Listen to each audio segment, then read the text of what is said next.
Hello, my name is Doris and will explain the theme of mise en place and gest activation. Mise en place.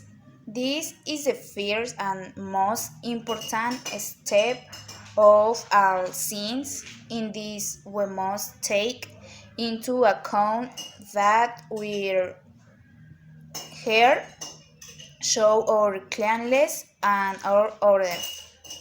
Here we must be the most ordered and check that all our ingredients and material are complete, so that later we do not get complicate or so that something does not do wrong.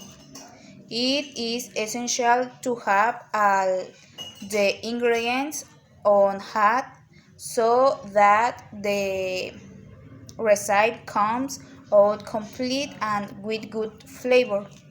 Yes activation. The yes activation, these three ingredients are needed. The first ingredient is the liquid required by the recipe. Second ingredient is sugar, and three ingredients is the yeast. It can be activated in a bowl or make a volcano of flour, and in the center add the three ingredients, mixing until homogeneous. No dough should be format get in this step number 2. The salt should not be added to the yeast, so you can spread it around the volcano, the volcano, mixing the flavor with this salt in a separate bowl. I am going to talk about the ingredients incorporation. This step consists at incorporating all the ingredients on the bowl on or the table until forming an homogeneous bakery dough. The first ingredients to add in the bowl or table is dry ingredient, for example in the flour, salt, baking powder, starch, etc. And finally are the wet ingredients like the water or milk or water with the yeast. And the last ingredient we will add in the step are the fats. The next is the dough preparation. This step consists of working the bakery dough until obtained an elastic by gluten and without sticking to the surface. For this necessary to consider gluten. Gluten provides used with three characteristics. One is elasticity in the dough. The second is internal spongy texture, and the third is the crispy outer crust. In order to develop gluten, the ketamine has three steps. The one is structure breaking. This step is extremely important to active gluten because we must break the dough, heating it on the table and stretching. The second is air incorporation. This step allows the yeast fungus to be oxygenated and can work more optimally. Remember that it is a living microorganisms and require a calm environment that the chateau provides to survive. And the third is membrane test. For this, we need to take on a small portion to the dog after resting for a few minutes and stretch it until semi-transparent membrane is formed without breaking.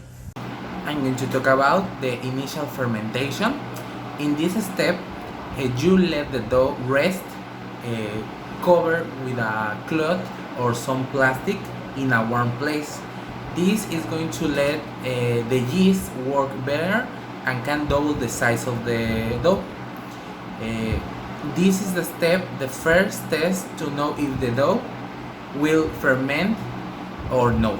And this is all the bread needs to be a good bread or to work.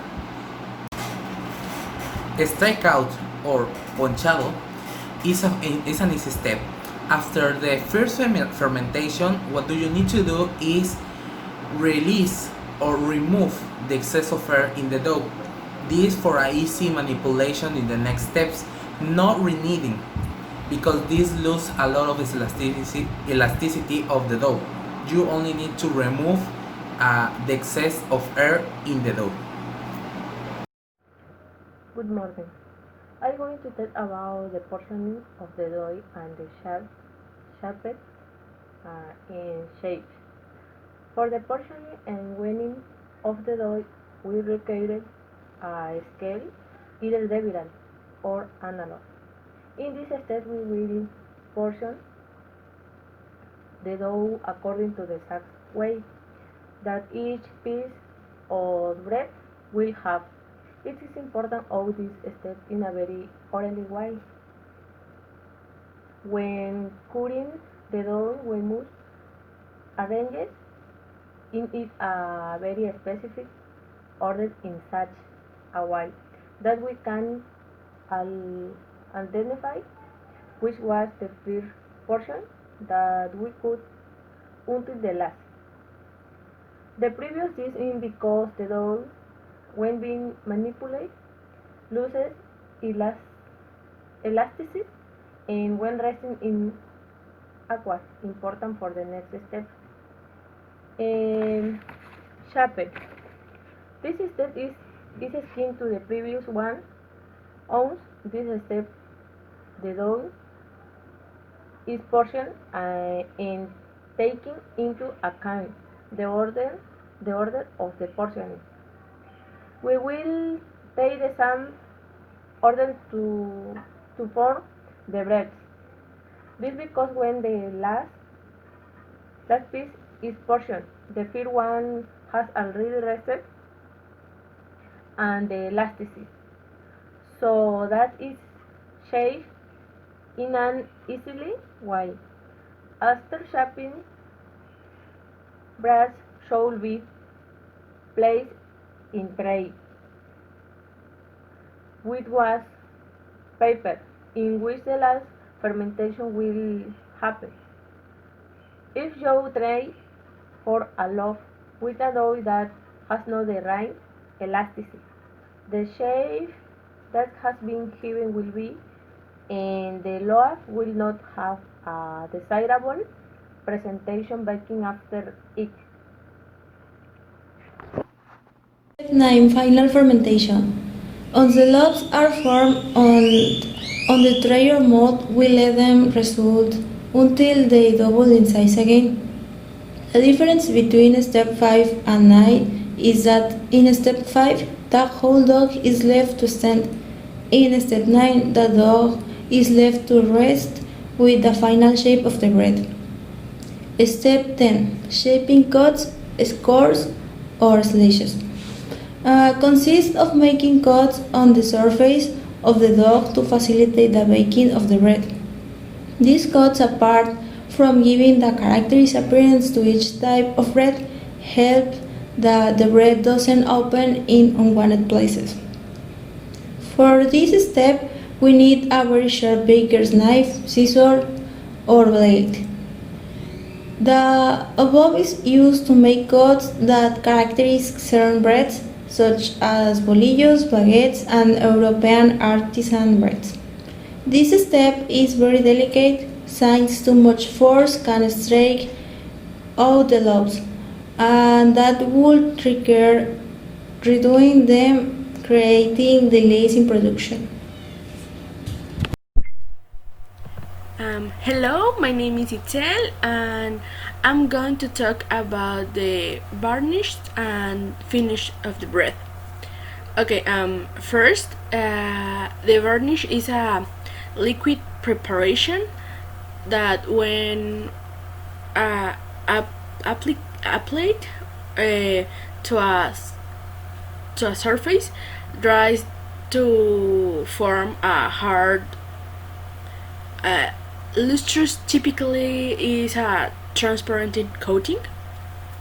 Okay, there are different types of varnishes, such as water, which is the most rustic varnish, salt water. This varnish gives flavor, a salad flavor to the bark.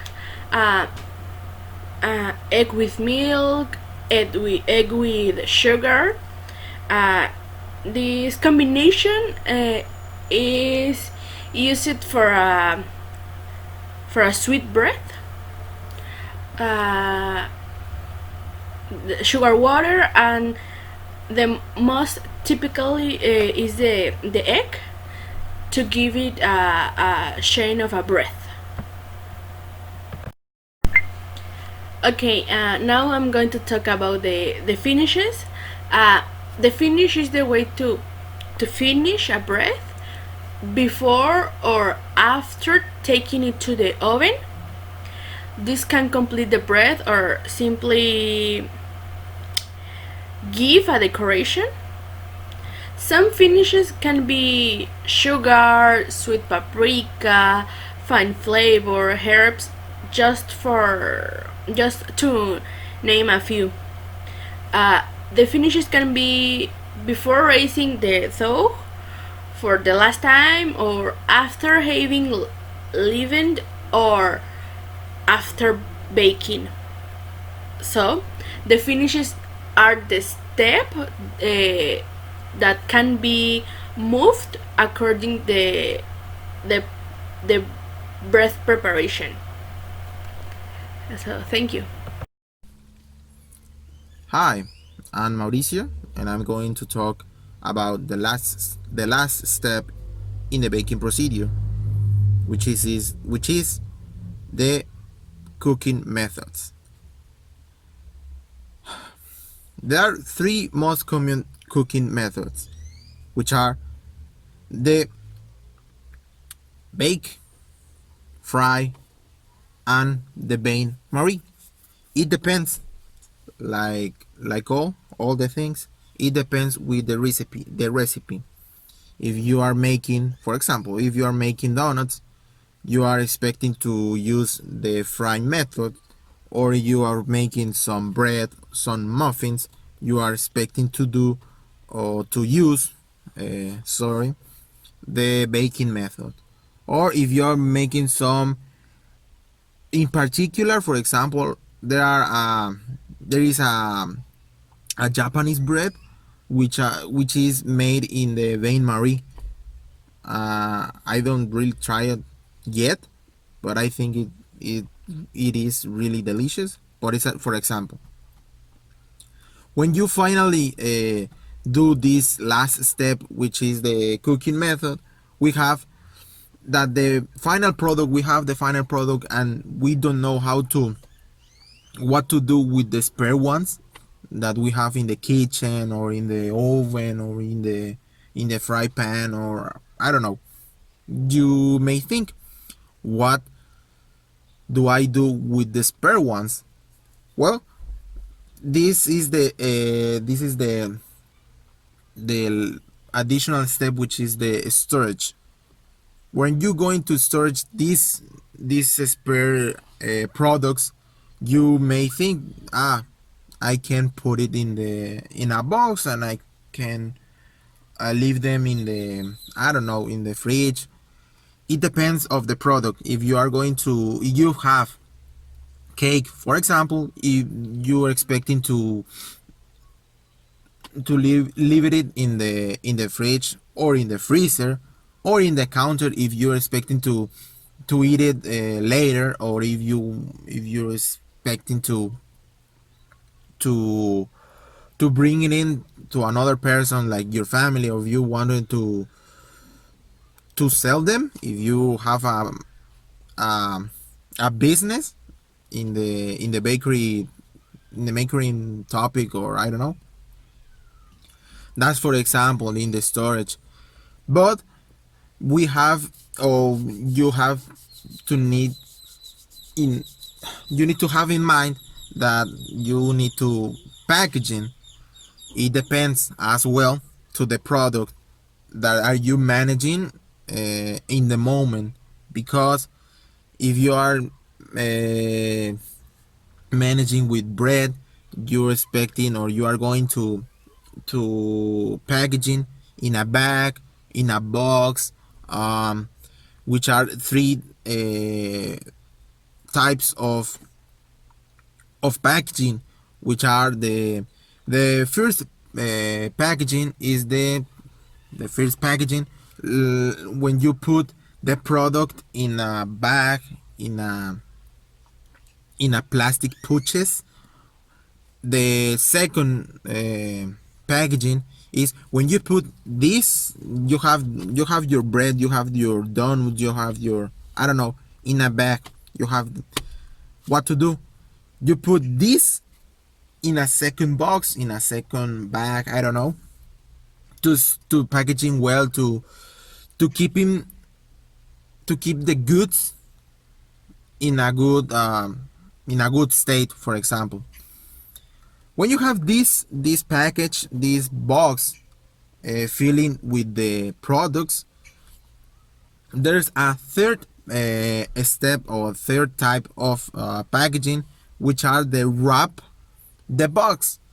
This is when you have your box, and if you have a business, you're expecting to wrap it all with some ah and when you wrap it with your the box with your logo, you're expecting to sell them to a supermarket, to a, I don't know, to a small store that is that have the business in the bakery, in the pastry, I don't know.